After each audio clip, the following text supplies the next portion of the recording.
Mister swimmer के 4th episode में हम लोग देखेंगे योंगजे लांतियान के रूम में आता है और जब वो देखता है कि लांतियान उसके रूम में नहीं है तो वो वहीं पर बैठकर लांतियान का वेट करता है।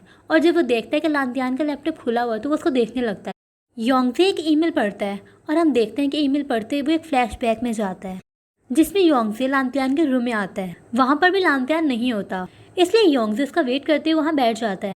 तभी उसका ध्यान लांतियान के लैपटॉप पर जाता है और वहाँ पर वो कुछ ईमेल्स को पढ़ता है जो ईमेल सोंग चाचा ने लांतियान को भेजे हुए थे।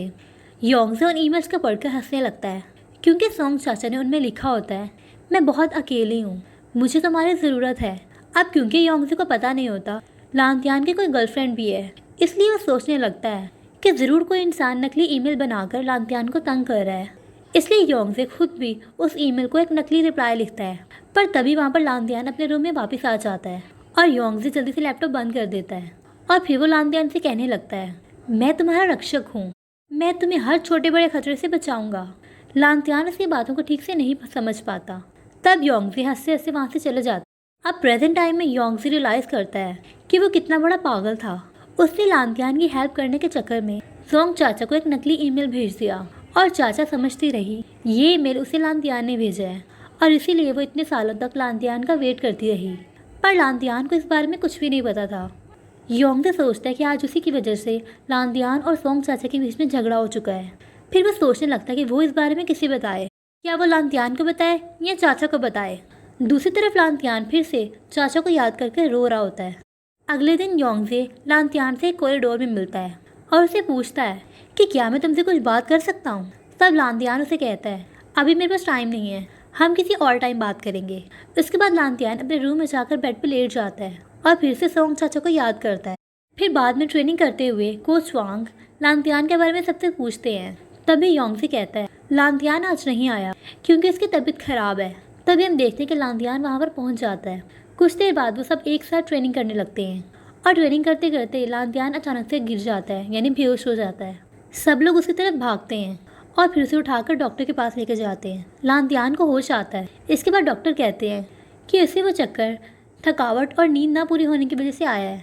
फिर वो कहते हैं कि मैं एक बार इसे मसाज दे दूं, फिर ये बिल्कुल ठीक हो जाएगा।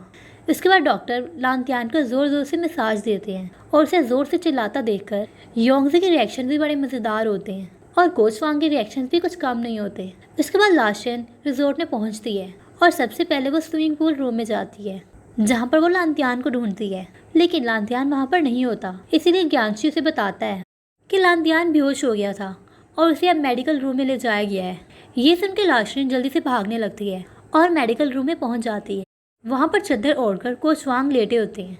कोच वांग को लाशन लांतियान समझ बैठती है और उसकी बॉडी को जोर से दबाकर उसे पूछती है, क्या तुम्हें यहाँ पर दर्द हो रहा है या फिर यहाँ पर। इस सब के बाद वो उसके सर की चादर हटाती है और देखती है वहाँ पर लांतियान नहीं बल्कि कोच वांग है। उन्हें देखकर वो चौंक जाती है और पूछती कि आखिर तुम कौन हो। तब कोच वांग भी से पूछते हैं कि तुम कौन हो। बाद में योंगजे सोच रहा होता है कि अगर लांतियान को उसने उस ईमेल के बारे में बता दिया तो वो उससे बहुत गुस्सा होगा, इसलिए वो सोचता है कि वो चाचा को इस बारे में बताएगा। फिर वो ये बात भी इमेजिन करता है और अगर सोंग चाचा को ये सच पता लगा तो वो योंगजे को सबसे पहले तो थप्पड़ मारेगी। इसलिए फिर वो सोचने लगता है कि एक लेटर के जरिए चाचा को वो बता देता है। इसके बाद योंगजे एक लेटर लिखने लगता है। तभी दूसरी तरफ चाचा अपनी मॉम से मिलती है।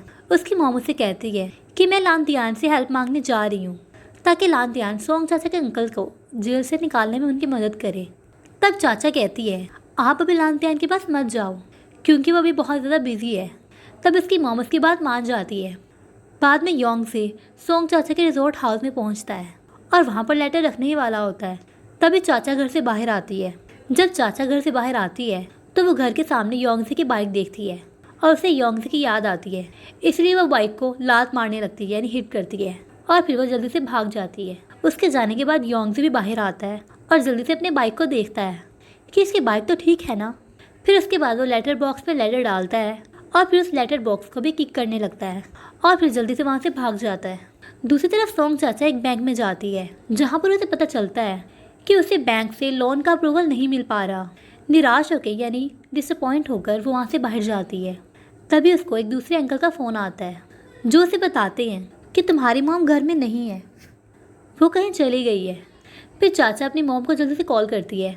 तब उसे पता चलता है कि उसकी मॉम लांतियान से मिलने जा रही है। सोंग चाचा अपनी मॉम को रुकने के लिए कहती है, पर तभी चाचा का फ़ोन स्विच ऑफ हो जाता है और इसीलिए सोंग चाचा जल्दी से रिजॉर्ट की तरफ भागने लगती है। दूसरी तरफ योंगजे घूमते हुए ये बात सोच रहा होता है कि क्या सोंग चाचा ने वो लेटर अब तक पढ़ लिया होगा।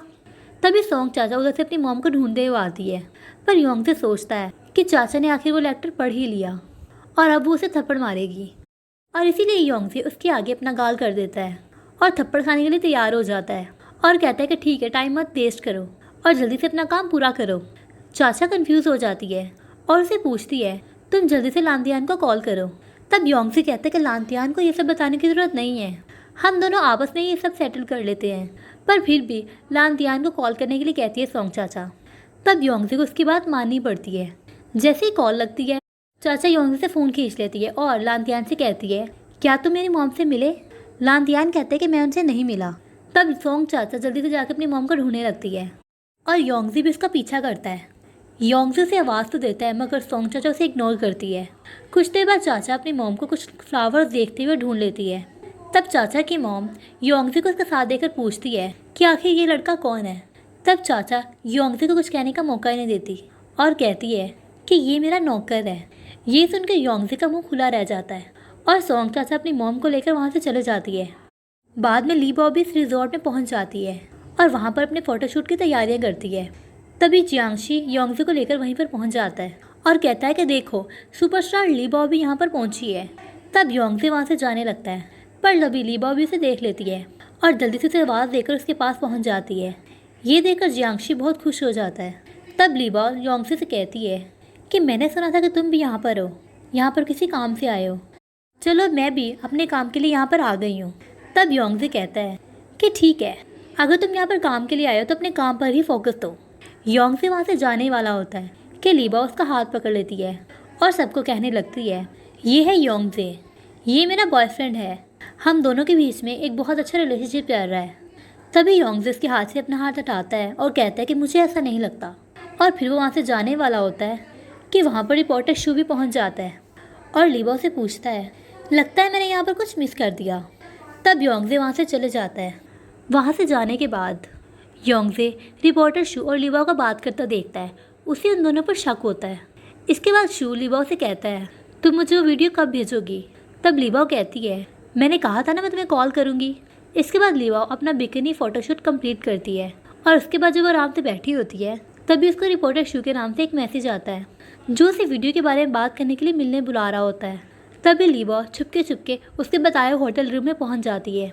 उसे वहां पर खड़ा देखकर वो कहने लगती है, अगर उस वीडियो के बारे में योंगजे को पता चला तो हम लोग क्या करेंगे?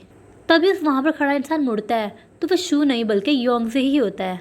योंगजे को देखकर लीबा बहुत चौंक जाती है और उसे पूछती है, तुम यहाँ पर क्या कर रहे हो? तब योंगजे कहता है, असल में मैंने ही तुम्हें वो मैसेज भेजा था। मैंने जब तुम्हें और रिपोर्टर शू को एक साथ देखा तो मुझे तुम दोनों पर तभी एक शक हो गया था और मैंने सोचा कि तुम्हारे अलावा और कौन हो सकता है जो मेरे फ़ोन से कुछ चुरा सकता है। तो अब मुझे बताओ कि तुम मेरे बारे में गॉसिप्स क्यों फैलाना चाह रही हो? तब लीबा कहती है, मैंने ऐसा कुछ नहीं किया, मैंने तो उसे बस थोड़ी सी जानकारी बताई है। ये मैंने इसलिए किया क्योंकि वो मुझे धमकी दे रहा था कि अगर मैंने ऐसा नहीं किया तो वो मेरा कैरियर बर्बाद कर देगा। तब योंगजे कहता है, तुमने जो मेरे साथ किया है, अगर मैं इस बारे में सबको बता दूँ तो तुम्हारा कैरियर तो वैसे भी बर्बाद हो जाएगा। तब लीबा ये सुनकर डर जाती है और उसके आगे झुककर उसे माफ़ी मांगती है और कहती कि मैं बहुत ज़्यादा मजबूर थी, मेरे पास और कोई रास्ता नहीं था, प्लीज़ मुझे माफ़ कर दो। पर योंगजे से माफ़ नहीं करता और वहाँ से चले जाता है। बाद में लांतियान कोचवांग से बात कर रहा होता है कि तभी वहाँ पर लाशिन भी पहुँचती है। कोचवान और लाशिन एक दूसरे को देखकर चौंक जाते हैं और दोनों एक दूसरे को पागल बोलने लगते हैं। कुछ देर बाद कोचवांग वहाँ से चले जाते हैं। तब लाशिन लांतियान से बात करती है और कहती है कि तुमने रिजॉर्ट को बहुत अच्छे से संभाल के रखा है, पर क्योंकि अब मैं यहाँ की प्रेसिडेंट हूँ तो यहाँ का इंचार्ज कौन होने वाला है? तब लांतियान कहता है, ये सब तो अब तुम ही देखोगी, ये सारा काम मुझे तो बिल्कुल भी नहीं पसंद, शायद इसीलिए डैड ने तुम्हें भेजा है।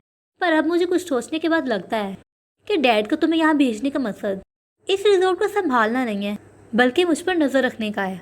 तब लाशिन कहती है, ऐसा कैसे हो सकता है, ये तो बिल्कुल झूठ है। बाद में लाशिन सोंग चाचा से भी मिलती है और उससे पूछती है, क्या तुम अब लांतियान से मिलती हो? तब सोंग चाचा कहती है, अब वो मुझे प्यार नहीं करता, उसकी फीलिंग्स मेरे लिए पूरी तरह बदल चुकी हैं। तब लाशन कहती है, मुझे पता है मेरा भाई अब पहले से बहुत बदल चुका है। उसने तुम्हें पीछे छोड़ दिया है और वो अपनी लाइफ में अब आगे बढ़ चुका है। उसने तो अब स्विमिंग करना भी शुरू कर दी है। इसीलिए मैं एक दोस्त के तौर पर तुम्हें सजेस्ट करूँगी कि अब तुम भी उसे भूलकर अपनी लाइफ में आगे बढ़ जाओ। फिर लाशन उसे पैसे देती है कि मैं चाहती हूँ तुम इस रिजॉर्ट में काम करो। पर सोंग चाचा कहने लगती है, मैं उस जगह पर काम नहीं कर सकती जहाँ पर लांतियान भी रहता हो। तब लाशन कहती है कि क्या तुम भूल गई, लांतियान तुम्हें भुला चुका है। उसे तुम्हें देखकर कोई फ़र्क नहीं पड़ेगा। क्या तुम अपने आप को उसकी वजह से पीछे रखना चाहती हो? तुम अच्छे से सोचकर मुझे बाद में बता सकती हो। तुम्हें कोई जल्दी नहीं डिसीजन लेने की। उसके बाद लाशन अपने पैसे छोड़कर वहीं पर चली जाती है। बाहर पहुंचकर लाशन कहती है कि सोंग चाचा तुम्हें मेरी मदद करनी ही होगी। असल में लाशन अपने डैड के कंपनी के ओनर बनना चाहती है। इसलिए वो लांतियान और उसके डैड के बीच में एक झगड़ा कराने की कोशिश कर रही होती है, जिसकी वजह से लांतियान उसके रास्ते से हट जाएगा और फिर वो अपने डैड को भी किसी तरह बीच से हटा देगी और ख़ुद उस कंपनी की ओनर बन जाएगी। बाद में योंगजे घूमते घूमते सोच रहा होता है, मैं हमेशा सब कुछ बिगाड़ देता हूँ। पहले मैंने वो ईमेल वाला काम किया और अब वो लेटर वाला। तभी वहाँ पर एक लेडी आती है और उसे बताती है कि सोंग चाचा ने उसके लिए एक मैसेज छोड़ा है। योंगजे उस नोट को पढ़ता है जिसमें सोंग चाचा ने अपना फ़ोन नंबर लिखा होता है। शाम को योंगजे सोंग चाचा के साथ डिनर करता है और उसे कहता है, मैं तुम्हें उस मैसेज के लिए माफ़ी मांगना चाहता हूँ। तब सोंग चाचा कहती है, क्योंकि तुम लांतियान के दोस्त हो इसलिए मैं तुम्हें माफ़ कर देती हूँ। इसके बाद चाचा ड्रिंक करने लगती है। तब योंगजे से पूछता है कि क्या लांतियान को भुलाना तुम्हारे लिए बहुत मुश्किल है? तब सोंग चाचा कहती है, अगर मैंने इसके जवाब में हाँ कहा और कहा कि मेरे लिए हाँ सच में मुश्किल है ये, तो क्या तुम मुझे उसे भुलाने में हेल्प करोगे? योंगजे ये सुनकर कंफ्यूज हो जाता है और उसे समझ में नहीं आता कि उसे क्या जवाब देना चाहिए। तभी सोंग चाचा कहती है, मैं तो बस तुमसे मजाक कर रही थी, मैं लांतियान को पूरी तरह भूल जाऊंगी। फिर चाचा कहने लगती है, उस ईमेल से पहले बिताए हुए पल मुझे अभी भी बहुत अच्छे से याद हैं और वो मुझे अभी भी खुशी देते हैं। इसीलिए मुझे लांतियान को खोने का ज़्यादा दुख नहीं है। इसके बाद वो लोग घर वापस जाने लगते हैं। तब चाचा कुछ ज़्यादा ड्रिंक कर लेती है, इसीलिए उसको नशा चढ़ जाता है और वो कहने लग जाती है, मुझे कोई बचाओ, ये लड़का मुझे किडनैप करके लेके जा रहा है। पर योंगजे तो चुप करा देता है और बाद में उसे अपनी पीठ पर बिठाकर उसे घर छोड़ने जाता है। तब सोंग चाचा उसकी पीठ पर ही सो जाती है। फिर वो सोंग चाचा के घर के सामने पहुंचते हैं और चाचा की नींद खुल जाती है और वो देखती है कि वो घर में पहुंच चुकी है। योंगजे से देखकर कहता है कि तुम कितनी भारी हो। उसके बाद चाचा उसे बाय कहकर अपने घर चले जाती है। चाचा के अंदर जाते ही योंगजे उसके लेटर बॉक्स से अपना लेटर निकालता है और उसे रोल करके फेंक देता है।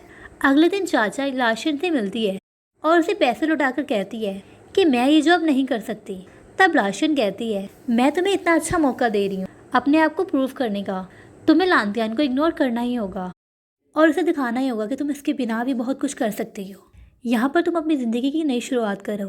फिर लाशन कहते हैं कि कभी कभी हमारे लिए वही रास्ता सबसे सही होता है जो हमें गलत नज़र आ रहा होता है।